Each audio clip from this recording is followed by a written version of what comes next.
Blackhawk rescue mission has been out for over a year now, and it's actually gotten to the popular page, which for the longest time was out of the world. Because for a good, I don't know, 6 months at least, all you ever got out of Blackhawk rescue mission for players was really, really good, or people that just started playing. Now, to get things started, all you really can know about this menu is there's the PvP, which is 5v5, 2v2, and ranked, which are their own respective PvP modes. There's raid mode, which is kind of like a story mode with player versus entity elements in it. And there's open world, which is just a large map with open PvE. You can also go to the loadout screen here and edit your loadout with different weapons and outfits, but it requires money, so I'd recommend you play the game before you touch on this too much. But next is, I'm not going to be talking about the PvP maps at all, but we'll be talking about the open world map. And different locations, what you can do, different vehicles, and what their strengths and weaknesses are. Note that it can take a while to load into open world, especially if you're using the higher graphics settings, like I believe I currently am. I'm on automatic, but I typically have it on high. If you have a weak computer, you're gonna have problems playing on anything that's not super low graphics. So snipers to be out of the question, but that's no big problem. You can deal with it, right? Now, when you first enter, you might be confused. Why is there a Chinook behind me? Why is there an APC in front of me?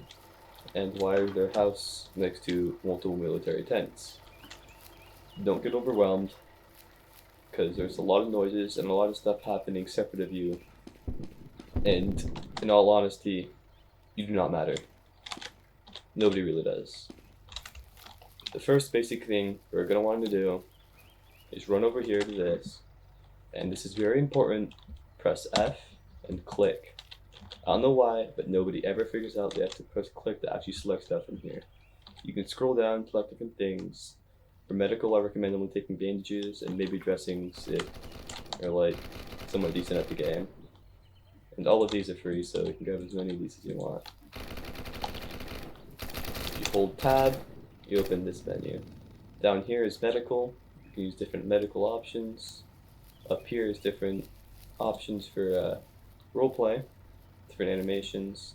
Sleeping and sitting animations are a little bit broken sometimes because they make you spin.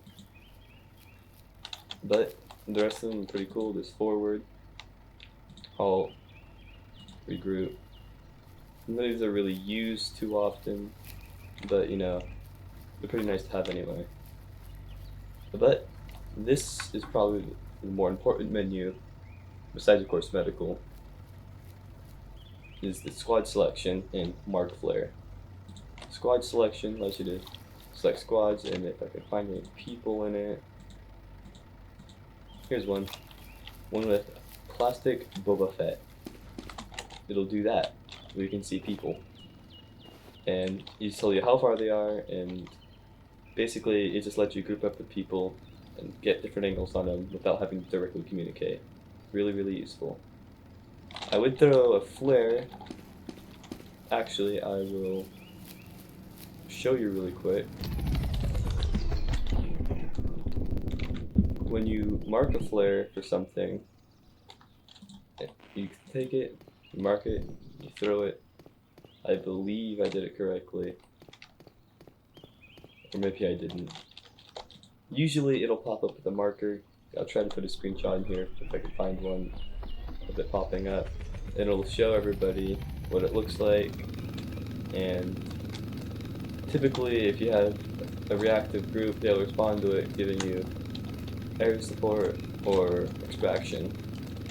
Just know that supply does literally nothing because you cannot get supplies. The first thing you're going to have access to is not helicopters, but rather ground vehicles.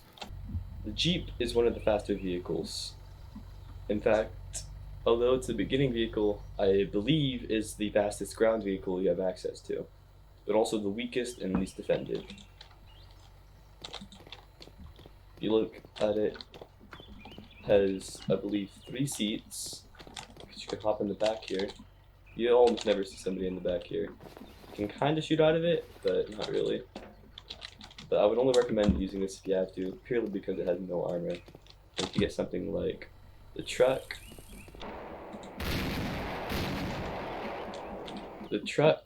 is not terribly armored for the people in the passenger seats, but look how many seats there are.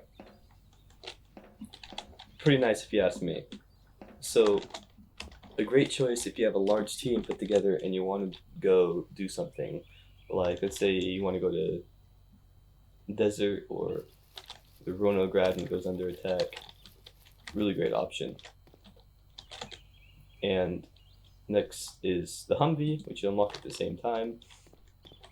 Much less seats with only 4, but if you're in it, you have full cover, meaning you can drive in and through enemies without them even being able to hit you once.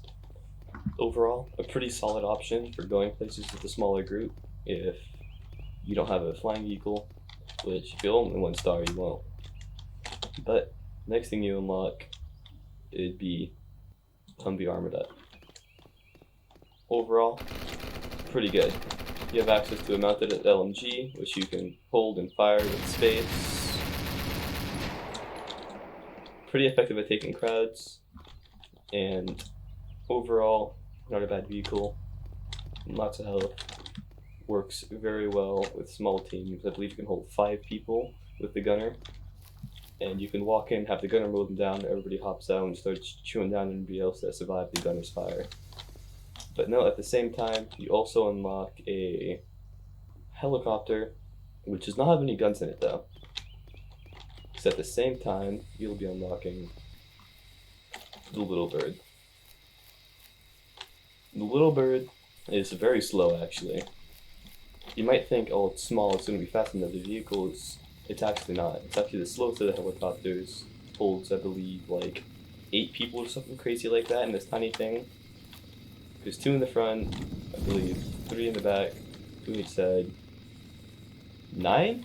Maybe it's only 8. I think it's only 8 people.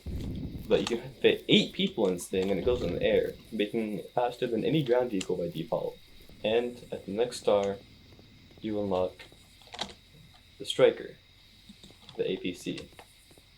This by default comes with a machine gun strapped on top, has a ton of HP already, and pretty good view for the LMG. But overall, a nice vehicle for taking any place that has ground troops. Just note that when enemies paratroop in, the gunner will be vulnerable. But at the same time, you unlock the next helicopter,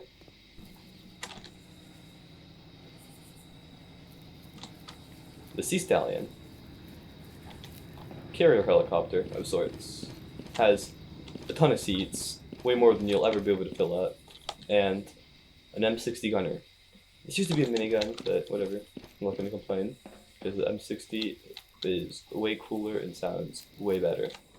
Only has a turret on one side though, so keep that in mind when flying around, so you're going to kill people. And it has a very limited field of view, cannot shoot below very well, cannot shoot to the left or right very well. So, I'd recommend you fly level with targets.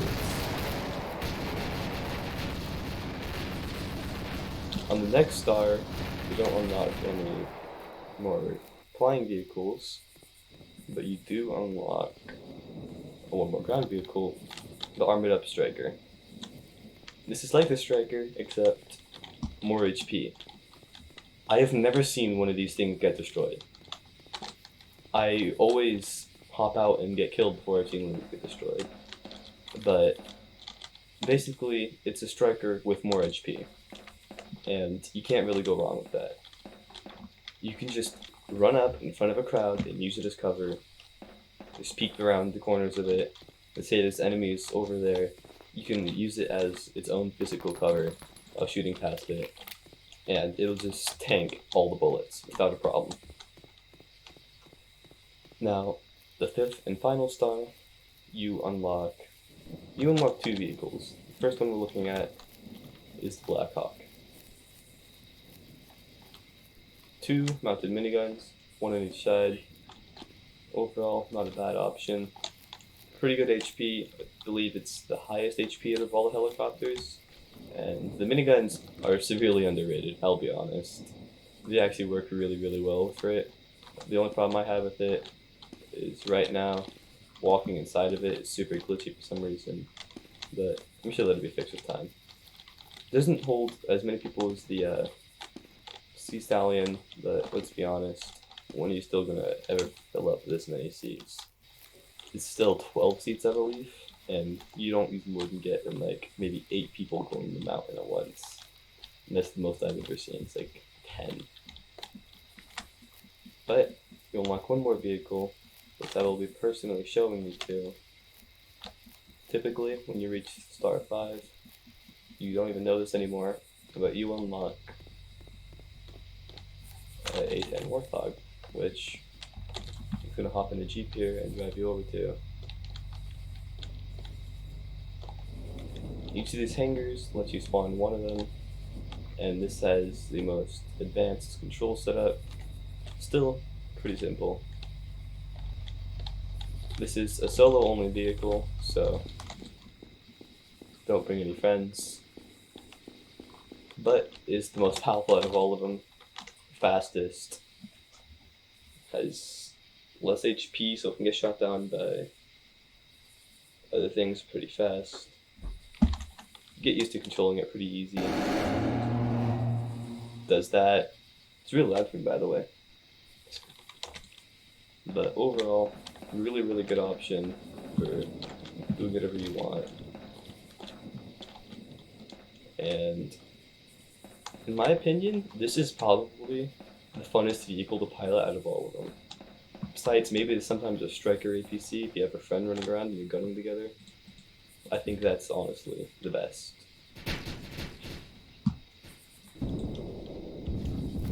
The final thing we're going to be discussing is the map, because new players always get confused where to go. Pretty much, if you follow the roads right outside of the exit, you'll end up somewhere where there's enemies to fight, which is a huge part of this game. But, if you want to know exactly where you can go, this is it. This shows you everything there is. This is where you spawn. There's a mountain over there which you need a helicopter to access, or you can just walk up it, but it takes forever.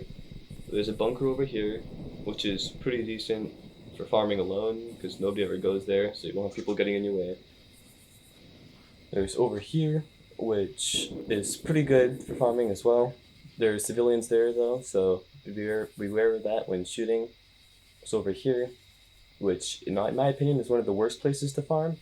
It has a giant crane in it. It's a quarry, and overall really, really good to farm alone, but I still don't personally like it because the enemy setup is really horrible.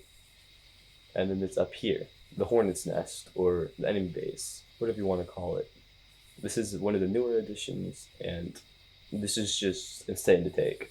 There's overall just a ton of enemies, a lot to worry about, snipers and RPGs everywhere. I would not recommend taking this low level or solo. I'd bring at least one friend and wait until you have some kind of decent skill level or weaponry in the game before you take this on. And then of course, down here, there's desert. I believe this is one of the best places to farm with a team. Lots of enemies come, the helicopter comes, which gives you a ton of cash and XP. And guaranteed cash, even if you don't kill it, if you hit it at all, you'll get cash from it. And pretty straight road, you just drive along, just take a right when you hit the road, take the next right, and you hit right in the desert, and there's plenty of enemies to fight. That should be the basics, all complete. It's a 30-minute video, but hopefully I can edit it down to be a little shorter. This game's pretty complex, I haven't even done the advances of it, like how to take different areas, enemy spawns, or any of that. which I may do because it's pretty cool. But I will be seeing you all in the editing software.